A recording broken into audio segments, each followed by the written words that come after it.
Hello friends, welcome to KYC words.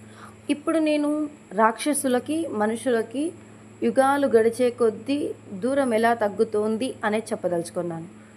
మొదట సత్యయుగంలో వేరు వేరు లోకాలు ఉండేవాళ్ళు. మనుషులంతా భూమి మీద ఉంటే రాక్షసులు పాతాళ లోకంలో ఉండేవాళ్ళు. త్రేతాయుగంలో సముద్రం అవతల అసురులు ఉంటే సముద్రం యువతల మనుషులు ఉండేవారు. ద్వాపర యుగంలో ప్రక్కనే పోల్చుకోలేనంత దగ్గరగా ఉండేవాళ్ళు రాక్షసులు మనుషులు. కలియుగంలో అంటే ఇప్పుడు మన మనసులోనే అంటే ఒకే మనిషిలోనే రాక్షసులు మనుషులు కలిసి ఉంటున్నారు. మానవత్వాన్ని జయించిన వాడు మనిషి అయితే మానవత్వాన్ని భక్షించిన వాడు అసురుడు అవుతున్నాడు. ఇంకొకటి, మా ధర్మం మీద కొన్ని చెప్తూ ఉంటారు, అంటే హిందుత్వం, మూఢనమ్మకాలు.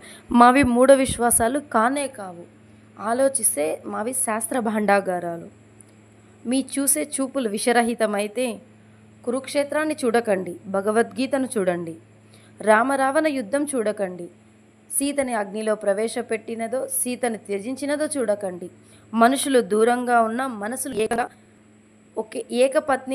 ఏకపత్ని వ్రతులాగా ఉండే మా రామయ్యని ఒక్కడే భర్తని దూషించకుండా వేరే ఏ తప్పు చేయకుండా ఉన్న మా సీతమ్మ తల్లిని చూసి ఆదర్శ దాంపత్యాన్ని కానండి.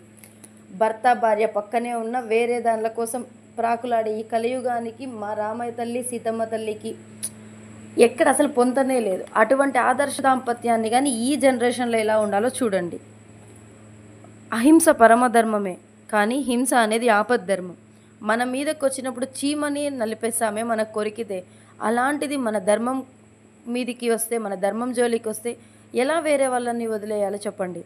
కాబట్టి హింస పరమధర్మం. మాది సనాతనం, నిత్య నూతనం. చూసే కొద్దీ కొత్తగా కనిపిస్తూనే ఉంటుంది. తవ్వే కొద్దీ కొత్తగానే ఉంటుంది. హైందవం అజరామరం. మా హైందవత్వానికి అనకూడదు పేరు కూడా. హైందవత్వం అమరం, ఎప్పటికీ హైలోనే ఉంటుంది. అమృతం తాగినది మా హైందవత్వం. సో ఫ్రెండ్స్, ఈ వర్డ్స్ అంటే ఇది నాకు జస్ట్ ఎందుకో చెప్పాలనిపించి చెప్తున్నాను. ఇప్పుడు అందరూ కలిపి హిందుత్వం మీద చేసే దాడి చూడలేక అంతమించి లేదు. నా వర్డ్స్ కరెక్ట్ అనిపిస్తే like, share, comment and don't forget to subscribe for KYC words. నాలోని భావాలు మీతో పంచుకోనికి ఒక అవకాశాన్ని ఇవ్వండి. Thank you.